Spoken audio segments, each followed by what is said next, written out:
Welcome, low ego action heroes. This is Debbie Levitt from deltacx.com. We're a full service CX and UX agency and consultancy. And welcome to every Tuesday, Office Hours Ask Me Anything. Hello, Jovan. I'll be here for an hour taking your questions, and you can also ask questions through deltacx.link/ask. That's available 24 hours a day, 7 days a week, or you can ask them here in the LinkedIn or YouTube chat, and I will take them as they show up. Please remember that you can please subscribe to the YouTube channel. It is free. It should be ad-free. And we'd love to see more people in the YouTube world. And of course, everything is archived on YouTube after all of our live streams. So it's a great place to find piles of free information. All right, so I'm going to get our questions ready. We actually got 5 questions ahead of time through deltacx.link/ask, so I'm going to start with those questions first. And I've got a new way, hello Quadri, I've got a new way that I'm going to put these questions up on the screen, and hopefully this will help people watching later figure out what the heck is going on here. Here we go. Okay, so this question says, how to measure the success of a UX design project. I feel that KPIs or analytics numbers don't tell much about if the UX is improved or not. It's a great question. So in general, I think there's lots of ways that you can think about the success of a UX design project. It's going to depend on what that project is. And of course, it's really important to set out those goals and success metrics or whatever they are at the beginning of the project. That way, at the end of it, we're not going, all right, that happened. Now, how do we measure it? So make sure this is something that's being decided and thought out and whatever at the beginning of the project. Depending upon what the project is, sometimes the success of the UX project is the success of marketing or sales. Did we get more people signing up? Did we get more people converting from trial to paid? These are usually marketing or sales goals, but they could, again, if we are responsible for making that happen and customers are happy too, then that can certainly be a reflection on us and part of our own success metrics. A project I'm doing right now is an e-commerce project. They're going to be measuring it, of course, by sales made and conversions and average customer purchase amount, AOV, average order value. So, and that's going to be directly tied to our design work because we designed those pages and they're being tested against the current page. So the current page we already know from months of analytics makes this many sales, converts this many people, etc. So when we try our design for that page, we'll be able to see if there is a difference, and that success would hypothetically be attributed to us. Then there's a whole other bucket of things you can look at with respect to UX success, and that could be things like customer task success. You can bring people into usability studies or moderated studies where you can watch them move through the task, see how long it takes. Some of these things are things that your analytics system might be able to tell. You know, before we worked on this workflow or task or process or user flow, how long was it taking people to get from where they started to a successful ending? Now that we've made improvements, how long is it taking people to get from the starting point to a successful ending? Sometimes it's time on task, that it's taking people less time for success. Sometimes it's fewer errors being made, fewer error messages being seen. It could be less reliance on call centers and customer support. So I can't say that there's just one thing that we can use to measure UX success. It's going to be based on your project and the problems you were trying to solve. But hopefully from that bucket, you'll come up with some ideas of what might make sense for yours in particular. And Jovan is saying how to define heavy users. Okay, let me add that question to the end of the list because we do have some other people who ask their questions first, and we always take them in order. So let me add your question to the end. And now we will work on question number 2, which came in earlier. So let me put that up, and it looks like this. Okay, it says, what are the other options than quitting the job to deal with difficult non-UX managers? That's really hard. When you are in a company where they do not have any UX managers and UX is answering to usually marketing, product, or engineering, we feel like we don't really have an ally. We feel like we don't have someone who understands our work. If you have a product manager or product manager who understands our work and values our work, you might be able to ask if you can please be shifted to be managed by that person because they understand your work better and there's a little bit more of a connection or synchronicity there. If there is nobody at the company that really understands what you do or how you do it, then I'm not sure how long you're going to stay, because if there is nobody there who understands what you're doing or why you're doing it or appreciates it, and so that they would make a good manager, then who at the company gets UX? You're probably having a tougher time than I need a better manager. Hi, Aitan, and hi, Abi.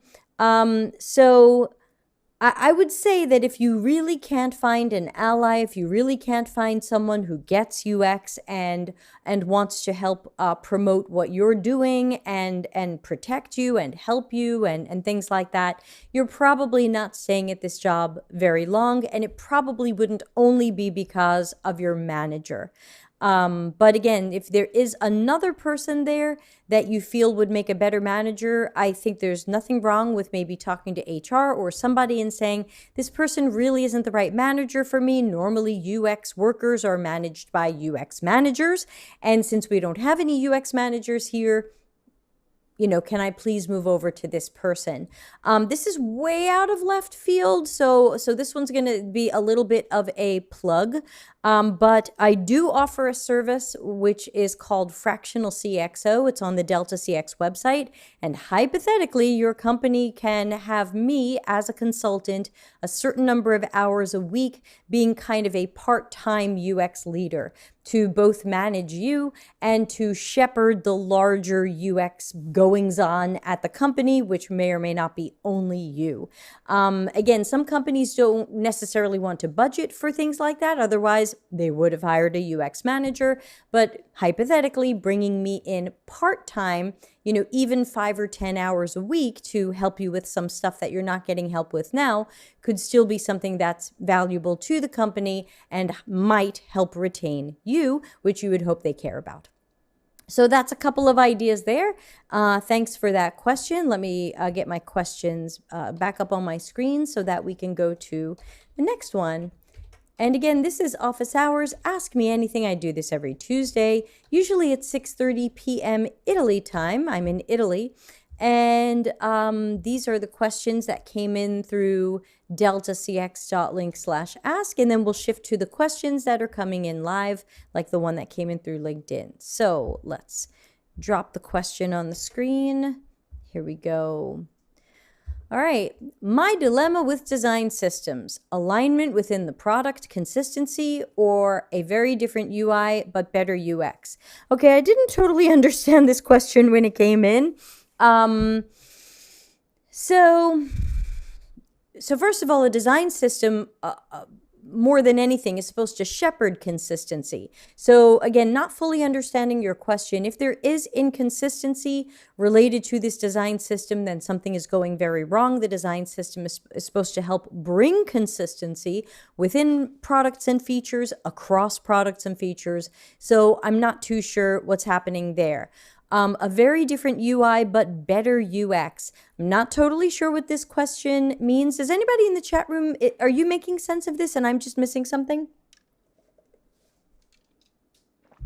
How do you interpret this question?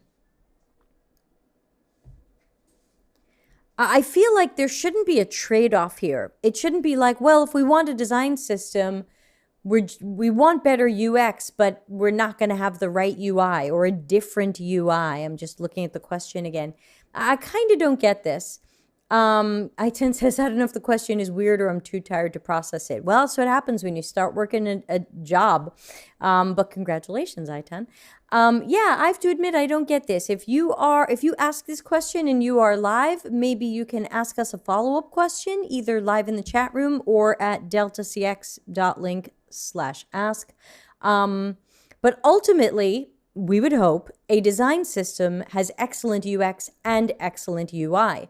I do see a lot of design systems making mistakes with accessibility. They're either going for some of the trends like new morphism and glass morphism, which are considered not accessible, or they never took into account color blindness or color contrast. I see so many colors, so many companies who have red in their company colors wanting to use a lot of red or red and green. And of course, that doesn't make sense because, sorry, I'm looking, I10 says, I'm waiting for my honeymoon phase to fade away. Okay, good, update me then.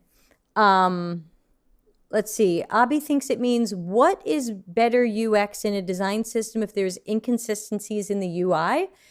Yeah, ultimately, a design system is supposed to be created as a partnership between UI and UX professionals. That way, we have the visual design expertise and skills that come from the UI person, and we have the UX side of it coming from the UX person. And that together, hopefully, this would be an accessible, highly usable, consistent design system. So apologies that I'm not totally getting this question. If we get another interpretation of it, I'll try again. But I'm going to move on for now. So I'm going to copy and paste. What do people think of the new question system where I leave the question up next to my head so you can see what the question is? Is that good, bad, indifferent? 5 dogs, 1 dog? So the next question that I got says, the more I learn and the deeper I dive into user and customer experience, the more overlap I see between designers and project owners and managers. What is a project owner's manager's role? When UX or CX is doing a lot of the deep diving and discovery, what should our working relationship be?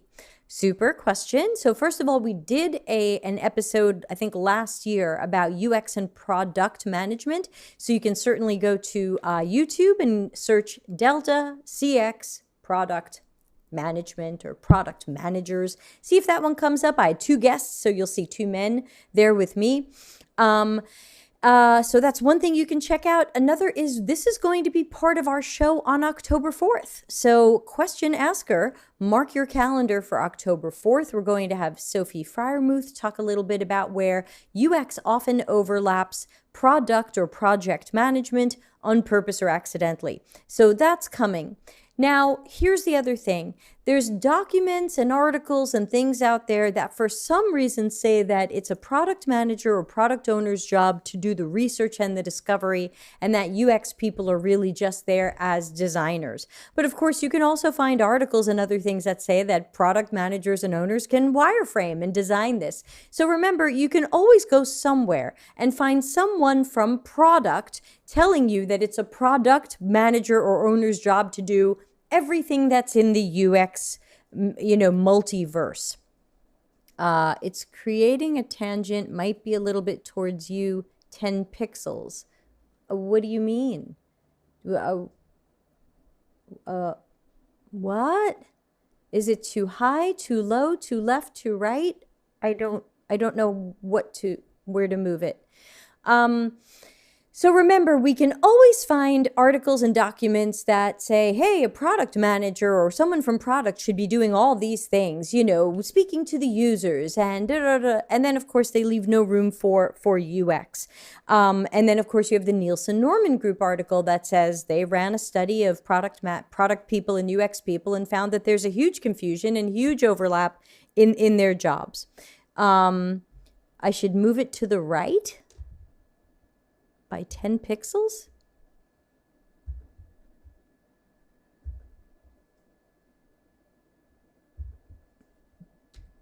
No, that's not 10 pixels. I don't go, it doesn't go by pixels. It's very strange.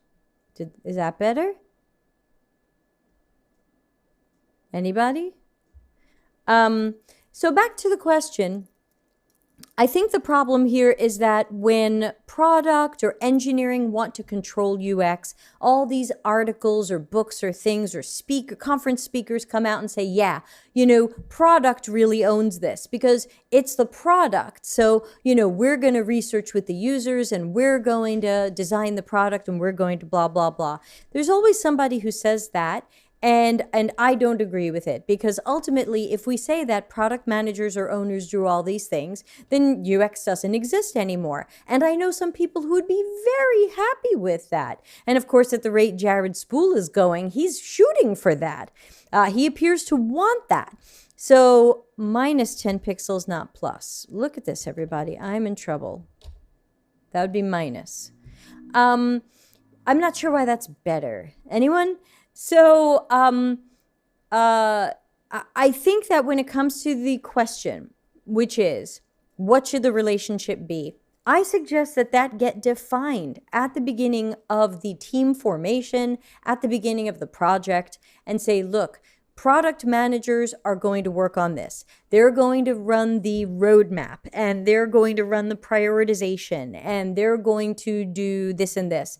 And UX is going to do this. Now, of course, there isn't one person who dictates this and we all go, yes, master, Imhotep, who wants to put that one up. But I think that it's a conversation. And if you're having trouble with that, then you have to go to a team manager or a scrum master or an agile coach and say, we are not agreeing on what we do. UX is supposed to be responsible for user research and design and things like that. Product is trying to do our job, and there's an overlap here, and we need help with this. You might have to escalate it to your manager, but this is something that's different at every company, and it's something we fight a lot because everybody thinks they can do our job as well as or better than we do. Everybody thinks if you just talk to some users, you've done good UX research. And again, we can put up the user-centered design process here. Research has so many pieces to it that I need a whole other infographic for it. Research, of course, has planning, recruitment and screening, scheduling, running the sessions, analysis, synthesis, finding the themes and patterns, and then where are you going to find the opportunities and the insights and the pain points, and then how are you going to communicate all this? And I find very often that when product people want to do research, they just want to talk to some people, make some notes, and then sketch some wireframes. Now, of course, that's not everybody, and that might not even be most of the people. But I just often find that when other people try to do research, do I have okay, I don't have that yet on my board. When other people try to do research, it's really not a UX process. It's kind of ad hoc and skunkworksy, and I think we should be pushing for better UX work done with, who remembers this one? Science and technique and strategy. It can't just be the building block of, I'm going to go talk to people. Well, hold on. That's a low level of proficiency and skill. What we are doing takes so much more than I'm going to talk to people. We've got science and technique. We've got to approach it strategically. And of course, as I just said, there's so many aspects to research that are more than let's go find some people and talk to them. So that would be something I'm pushing for. I hope that helps or gives you some ideas, and let me know if you have a follow-up question. Okay, thanks. Abby says, I like it. I'm on my mobile device. Okay, cool. We'll try it out. What I'm hoping is that this will help for people who are watching later and they're trying to match up a particular answer to a question they're trying to find, and they can see which question I'm on. Always improving, continuous improvement. All right, this question came in, I think, today. This one was actually, the request was for me to answer this in a couple of weeks on my morning show, but I'm going to answer it today too, and answer it again on that morning show. And this has to do with System Usability Scale, often abbreviated as SUS. Is it really actionable? So we actually went into some detail on another show, and I don't remember which one it was. but we talked about System Usability Scale, and I had said that I did not like it. I had said that I was against it, and so my opinion is that it is poor. Let me Google it again and we can talk about it. But, and then I tried to make up my own System Usability Scale and like a new one, and it wasn't better. It was still kind of bad. So a couple of problems with the System Usability Scale is, and why not go out to this? Let's see. Click. All right, here we go. So System Usability Scale, I just grabbed the first search result I saw in Google, and it says it's a questionnaire. So after people use a thing, you give them a questionnaire, and they have to go through strongly agree to agree. So first of all, like any survey, it's got its flaws. But unfortunately, if you take a look at some of these questions, I find them highly flawed. I think that I would like to use this system frequently. That's asking someone to predict their future behavior. We, in general, shouldn't do that. I found the system unnecessarily complex. Well, which part of the system? A system is a very large thing. What did we have people go through? If we had them just go through one small task and then we're judging that, okay, then maybe their judging is that complex or not. But this is a question that's difficult because I find that many people don't want to say yes to this because then they feel like, and I was too stupid to figure it out. So I find that it's a question that people aren't always comfortable answering, I don't want to say honestly because they're not trying to be dishonest, but you know what I'm saying. I thought the system was easy to use. Well, hold on. We just asked you if you thought it was unnecessarily complex. So, this looks a little weird. I think that I would need the support of a technical person to be able to use this system. Again, it sounds like we're asking the same question a few different ways, and I'm not sure this is even getting at what we need to learn, because if the system is unnecessarily complex, what's going wrong? Where is that complexity? Is the complexity because of something that was built into the system? Is the complexity something that went wrong with engineering? Was it a crappy error message? Was it lack of knowledge on the user's part? We expected them to have knowledge they didn't have. I don't know how to fix this. I don't know what's going wrong, so I don't know how to fix this. So what's the point of this? To get a score at the end? And then what? You'd still have to spin up some qualitative research to learn what's going right or wrong. I found the various functions in this system were well integrated. Said no one ever. Nobody would say that. This is definitely from the perspective of an academic or of someone inside the industry. No one would ever say that. I would never say to someone, hey, what did you think of that website? And they would go, the various functions were well integrated. So what does that even mean? Well integrated with each other? Well integrated with something else? What does it look like when something's not well integrated? Which of course brings me back to, does it look like I've seen the rake? So I don't have to keep going. Y'all hear where I'm headed with this. I feel like System Usability Score is just another crappy survey. Let's go back to a giant picture of me.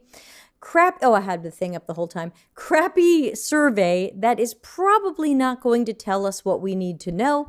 It could give us flawed information that send us in the wrong direction. And then what the hell would that have been for? Usually the question after that is, what do I use instead? And I don't really have a replacement for it. I tried to invent one. I didn't like my own invention because the problem is we're either giving people a post-experience survey, which I find generally flawed, or we're trying to fill it out based on our impressions of their experience. Now it's, got a whole layer in between it, and that could be flawed as well. So I don't like any of these right now, and I also don't totally see the purpose of giving these things a score. Let's just do usability testing and give people a task and take a look at what went well and what didn't. Now you've got your system usability non-score. Alrighty. Okay, earlier we got a question from Jovan, which I might be pronouncing incorrectly. I apologize. How to define and segment heavy users? What characteristics, metrics, and dimensions should I look for? Neat question. So again, this is a classic it depends, and I haven't made an it depends graphic yet. But basically, the thing to think about here is what to your company is a heavy user. Is it somebody who logs in every day? Is it somebody who logs in multiple times a day? Is it somebody who spends a certain amount of time in the system each week? Is it somebody who comes back once a month? Think about ordering from Amazon. How many Amazon orders would have to happen in a week or a month for Amazon to think of you as a heavy user? That's going to be different for everybody. So you're going to have to come up with some sort of measure of frequency of something, frequency of usage, time of usage. These are usually going to be how you segment a heavy user. Now, note that a heavy user may or may not be a power user.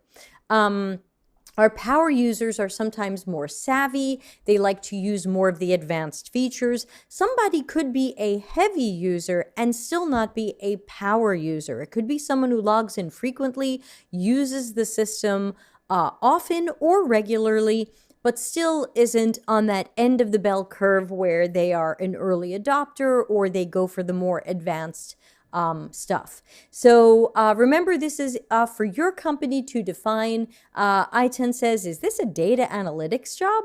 It could be.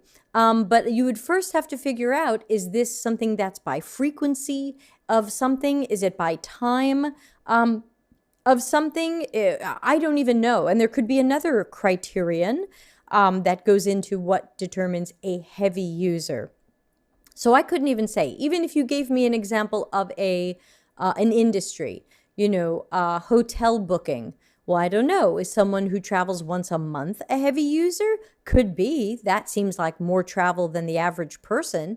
But if you're targeting business travelers pre-pandemic, one hotel stay a month seems like a light user. Business travelers often travel more than that. So there's too many moving pieces here for me to say, aha, a heavy user is thisity, this. I think it's just going to be different for different people. News and media. Yeah, so again, sometimes news and media goes by time on page. So somebody who's a heavy user is someone who reads a lot of stuff. It could be they read stuff daily. It could be they're there at least once a week. It's up to you. You have to decide where that bell curve is. And Iton's right. You could end up doing a data analytics job on this. If you decide it's time on the site or time reading certain articles or time consuming certain media, somebody from data analytics can graph users and the amount of time they spend. And it's probably going to be some sort of bell curve where you have some people who are really light users and some people who are wildly heavy users, and then this kind of middle of the bell curve. And then you can say, you know what, we think this percentage of the end of the curve is our heavy users. And that's up to you. But I do think that that's going to be a job for internal decisions combined with some good data analytics and looking at curves. That'd be my guess. Okay, we've got some anonymous questions coming in. One has come into the Ask system, so let's take a look at that. Thank you for waiting. This question came in 8 minutes ago, so let's put it in. And then I also see a question coming in from the old email system, and we'll get that in there too. So here we go. All right, let's put this one up on the screen. There we go. All right, thank you for this question. It says, in Morocco, hello, I'm just north of you. In Morocco, people barely know what UX means. How can UX designers find opportunities here? How can we convince managers about the importance of UX? And that's definitely hard. If you are in an area where UX is still kind of emerging and unknown, what I have found tends to help is to kind of not call it UX. I know that sounds a little bit weird and you're like, but I've got to evangelize UX and tell them about the importance of UX. You can say, hey, you know, there's this thing, and it really focuses on the experiences that our users and customers are having. We want to make sure that when they get to our website or our service or our product, they feel like this was made just for them, that we really understood them, and that we don't create risk for ourselves as a company by running with guesses and assumptions and stereotypes about people. We should really be doing more research. And in our world, that research is done through interviews and observations, not surveys, because surveys won't tell us, what do we do about that? What's going wrong? So I find that usually we have to kind of talk around UX and speak to what UX is going to do. I would suggest watching episode 116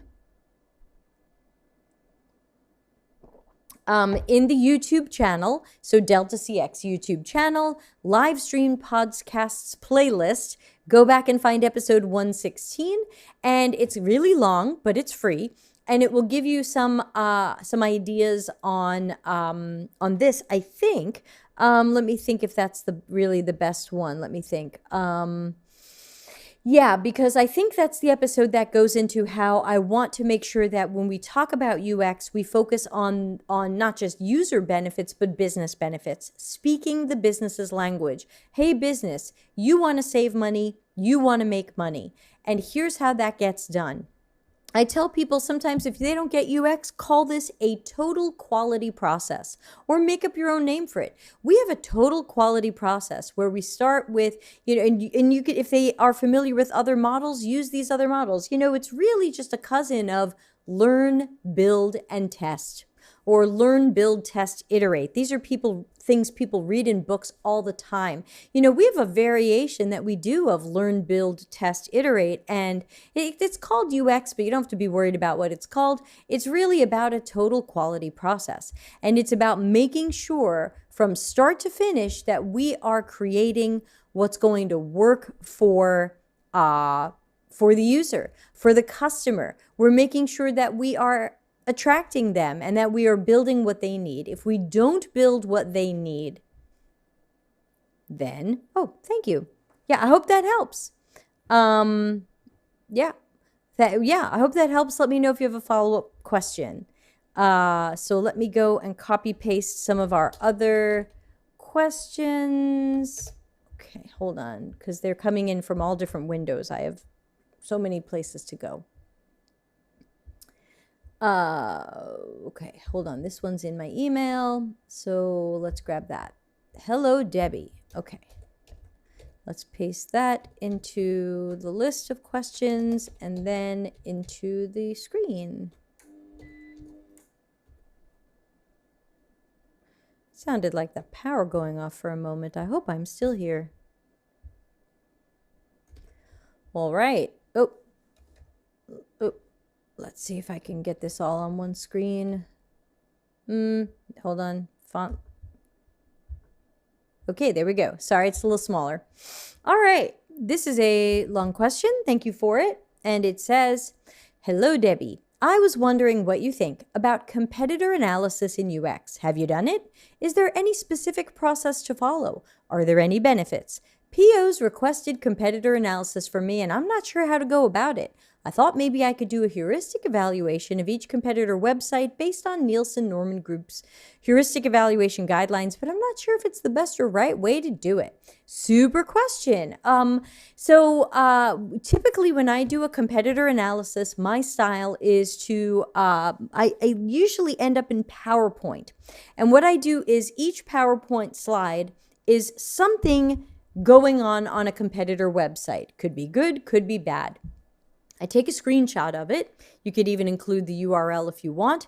Put the screenshot in the PowerPoint slide, and now I start making comments and annotating it. You know, like this looks like it would work well because, or this is probably not good UX because, or heuristic stuff. You know, this is a crappy match between the system and the real world, or there isn't a good visibility of system status, or this breaks whatever rule. And ultimately, I think of these as kind of like mini audits. So to me, it's partially some of the established frameworks that we have, like a Nielsen-Norman kind of heuristic principles. But to me, it's also my just kind of expert eyeballs to take a look at things. So often when I'm doing these competitive analyses or an audit of the website of my own client or my own job, I will also look at content.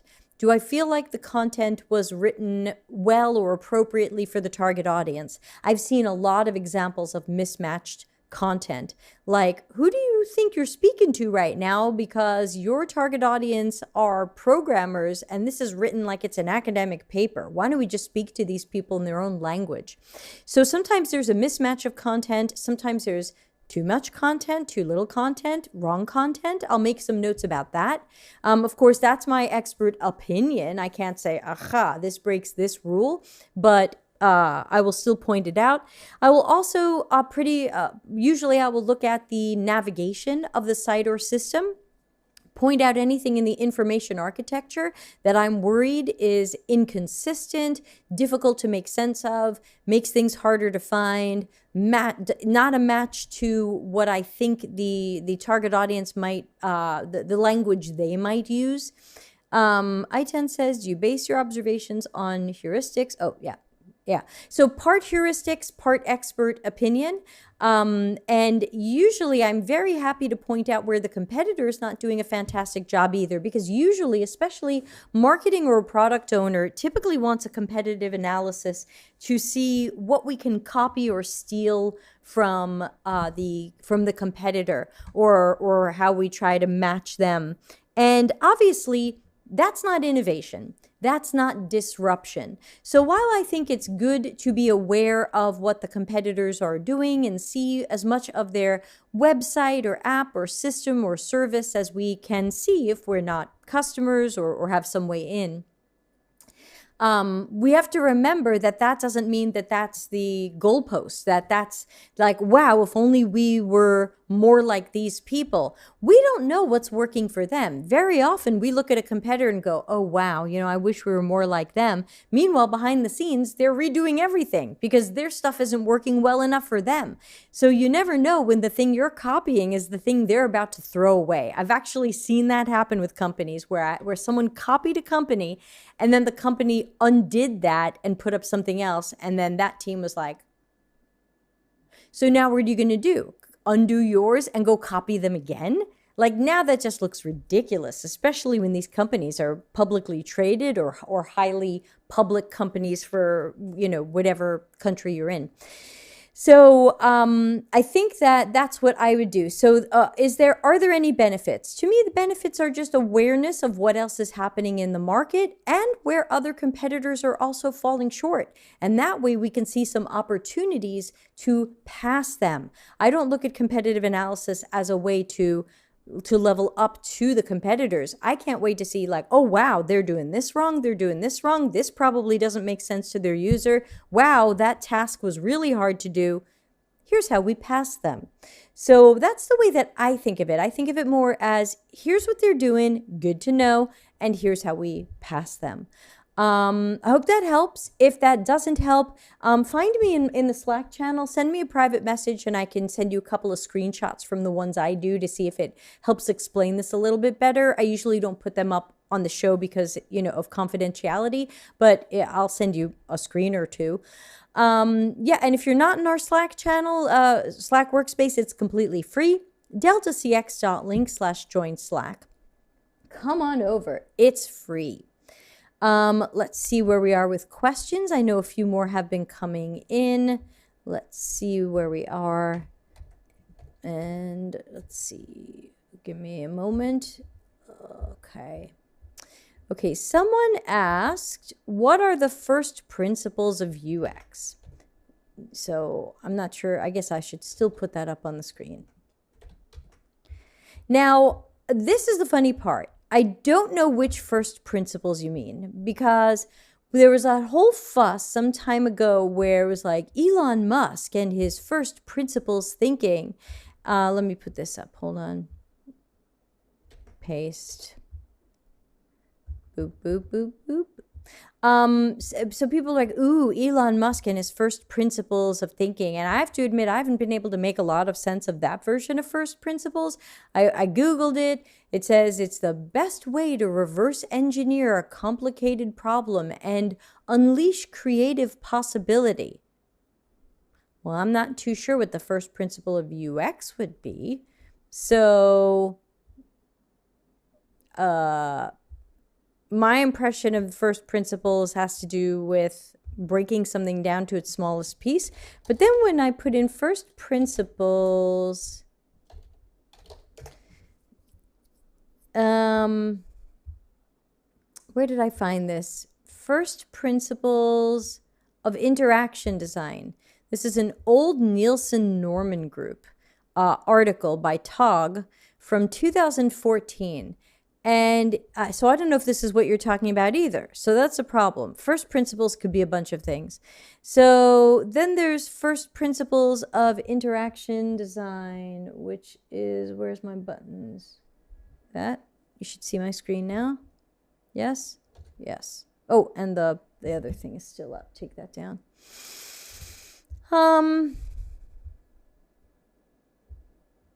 So there's that. There was another answer. I wrote an article about this, and now I can't remember where it was. Somebody had said first principles of UX to me, and they meant something different than I meant, and that got funky fast. First principles for product design and management. No, design sprint is first principles thinking. No, it's not. First principles of interaction design. Now I can't find it. All right, well, this is one of those questions where I'm going to have to punt and say, I am so sorry. I don't think I can answer this question. I cannot find the information I'm looking for, and I'm not totally sure what your question means. So that's 2 strikes against me. I apologize. I'm going to pass on this one because I am not too sure how you want me to approach this. Is there a way that the audience is taking this that I'm not getting?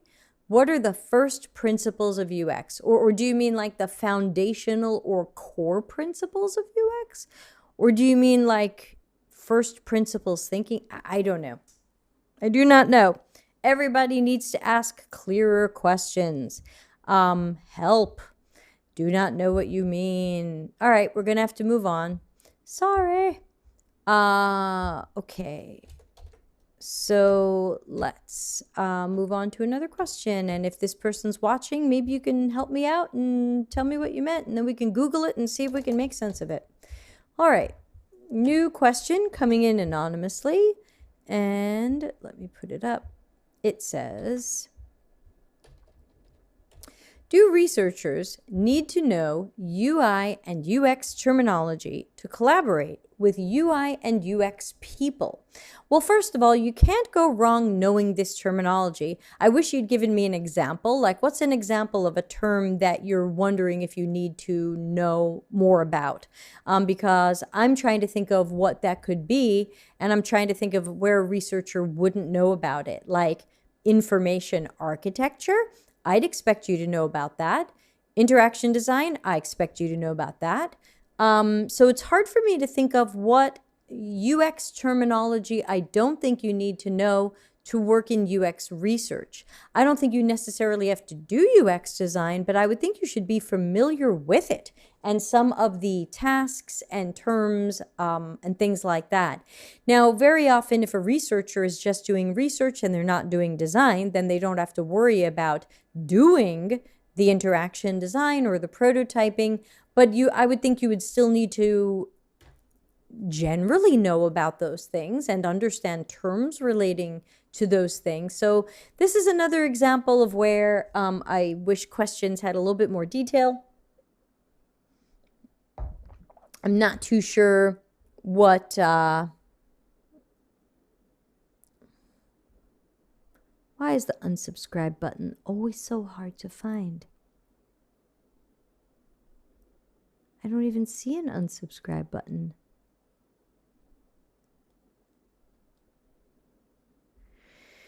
Awful. The world is awful. I'm not too sure here, but in general, I would think you would want UX designers to understand some research terminology and things like that, and maybe you can help them understand it. I would think you would need, if you're going to work in UX research, you should know UX terminology. I'm having trouble with this one, everybody. Today is just a trouble day. Am I still live? I am not even sure I'm still live.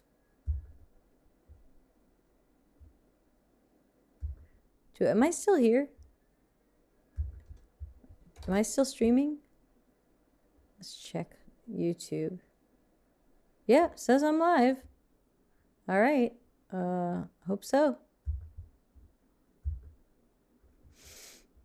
You are. Thank you. Got really quiet, maybe because I got some strange questions today that I can't make sense of. And that is the downside of the anonymous question, is I can't be like, hey, you, what do you mean by that?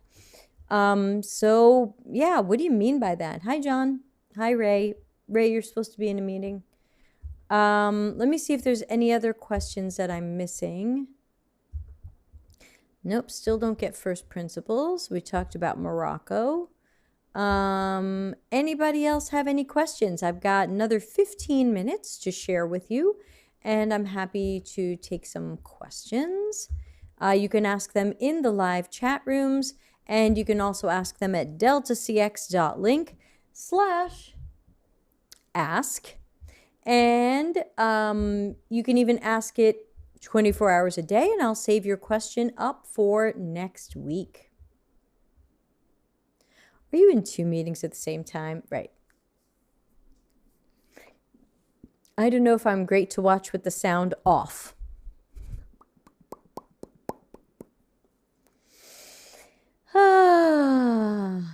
Any other questions? 3 meetings. Oh, yeah, don't miss that.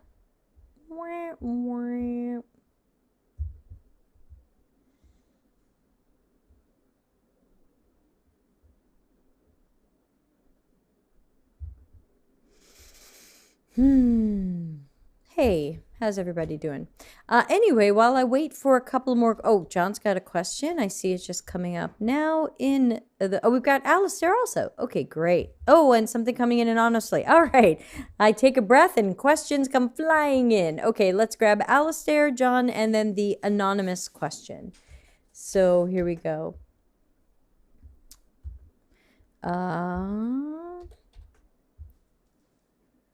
Here we go. So Alistair's question says, what's the best way to present research findings?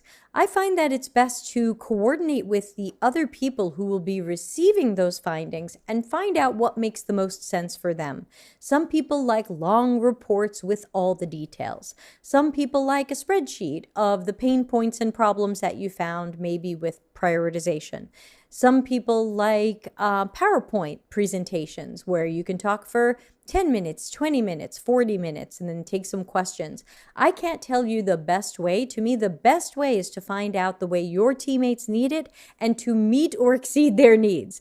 So I would say in general, many of what we often do when we do Delta CX research is very often we provide a long form report for any of our clients who want to know all the details.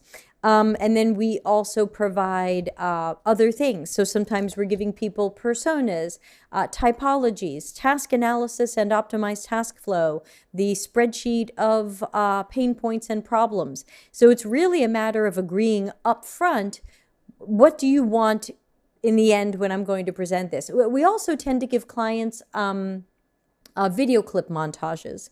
So montages by theme, like, hey, here's everyone who hated your checkout. Hey, here's everyone who liked this, or here's everyone who had a problem here. So that's what we tend to deliver, but we agree with our clients up front when they're working with us. What do you want in the end? I mean, we know you want outcomes, but what do you want from us for deliverables or presentations? So I would say the best way to present research findings is to coordinate with your team or your cross-functional team or your stakeholders or your client and find out what is most helpful and actionable for them. Again, some people love the long form reports to have all the details. Some people will never read that, and there's no reason for you to write it. So I think it's really a matter of coordinating with them. So let's do John's question, and then we'll take a look at the anonymous question. All right.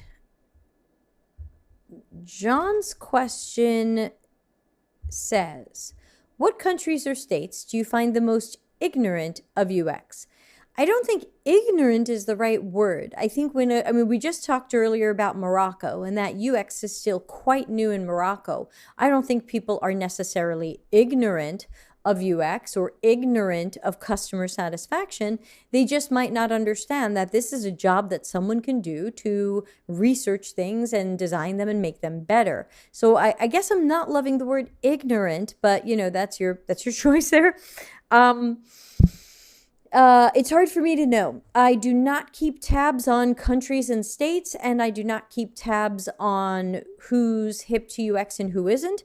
I do find in general there seems to be a progression, and the progression seems to be kind of like never heard of UX, gets into UX, hires lots of experts and specialists, and then somehow UX ends up getting really watered down, as we see in America and Western Europe now, where everyone is sure they can do UX, everybody's got a certificate, everybody's a design thinker, everybody's a designer, anyone can do this, business analysts, product managers. So I find that there just seems to be this typical path where UX is super unknown and new, so specialists do it, people with good education, strong skills, really good talent, and they kind of help UX grow and explode in that region, and then it becomes super commoditized, and boot camps pop up, and people say, oh yeah, I do UX too, and everyone jumps on the train. So I can't say who's ignorant of it, but I can say that seems to be the progression,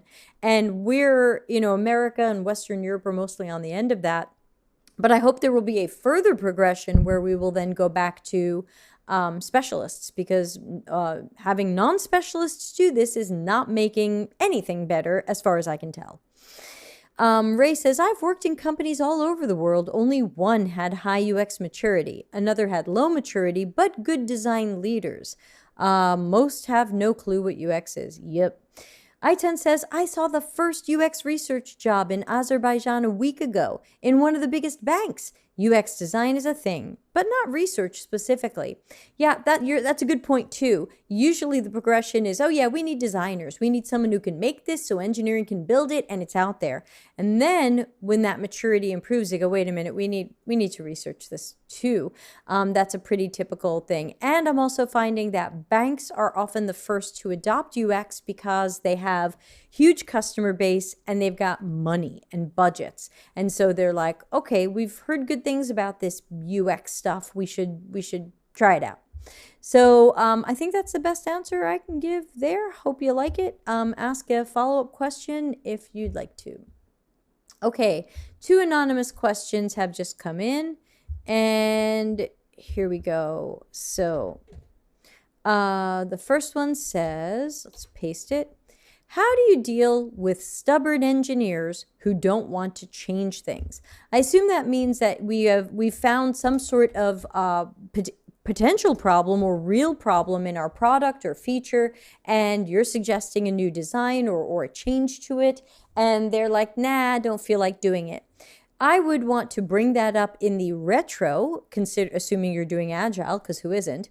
And I would also want to ask a project manager or scrum master or somebody to put that on the risk register, that we have identified that there needs to be a change or improvement to this product. Here's how we know this from our qual or quant research, and I've designed it, here it is, and the engineers don't want to build it.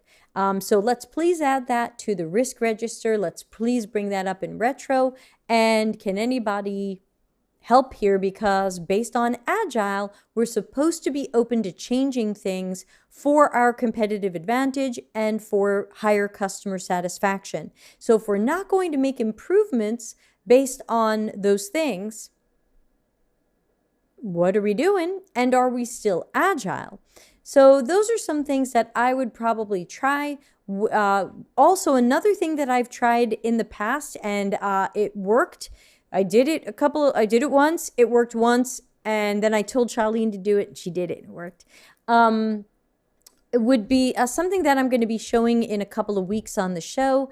I'm going to be showing what I call my disaster customer journey map. That might help too. I show a possible outcome shown as a journey map, and how if we didn't change this, or if this were still hard to use, or if this were in whatever bad state, here's what it looks like for the customer. And I do a customer journey map of here's the customer being angry and they have to go to support. Now they're burning support time. Then they angry tweet, and then they're complaining. Maybe they're leaving us to go to a competitor.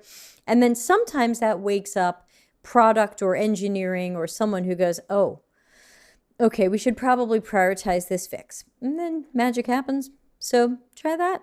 Smitha says, hi, Debbie, I like your show and knowledge depth and the concern to share your valuable deep knowledge to us. Deeply thankful to you. Love the show. Thank you, Smitha. Thank you very much. John says, ignorant, lacking knowledge, information, or awareness. Yeah, and again, hopefully I answered that, even though I just didn't feel comfortable with that word. I just don't want to, I don't want to call an entire country or state ignorant of UX. It seems a little bit of a wide net. So let's see. There was another anonymous question that came in, and then we'll probably need to wrap up. So, oh yeah, we've asked, I've gotten this one before. Thank you for asking. Is there a big UX community in Italy? Oh, hold on. I did not copy paste that correctly. Please hold. Copy. Can't even tell you how many windows it takes to do this show. Oop, there we go. Is there a big UX community in Italy? In pockets. Where I live, no. But I didn't move here for the UX opportunity. On the mainland, some. You know, like any big city, Rome, Milan, a couple of places do have some agencies or consultancies, or even like some marketing or website agencies that claim they're doing UX. There are some big companies, again, mostly in Rome and Milan, that have UX departments. So, you know, I think IBM has offices in Rome. Nestle, I think, has offices in Rome or Milan or somewhere in there. So there are big companies that supposedly believe in UX that have some UX teams, and they're in Italy. But mostly I'm seeing big international companies with an office in Italy, or I'm seeing kind of agencies or international agencies that have offices in Italy. But I would say there is not a big UX community in Italy that I've stumbled on, but I do think that Rome and Milan, if anything, would be the big places for that type of work. I10 says, imagine Italian UX communities drinking wine, eating cheese, and discussing UX. Oh, the dream life. Yes, in your underground bunker. Yeah, I don't know if they do that. I did speak for Ladies That UX Milan, but it was during the pandemic, so it was all remote. So I didn't go to Milan and speak to them.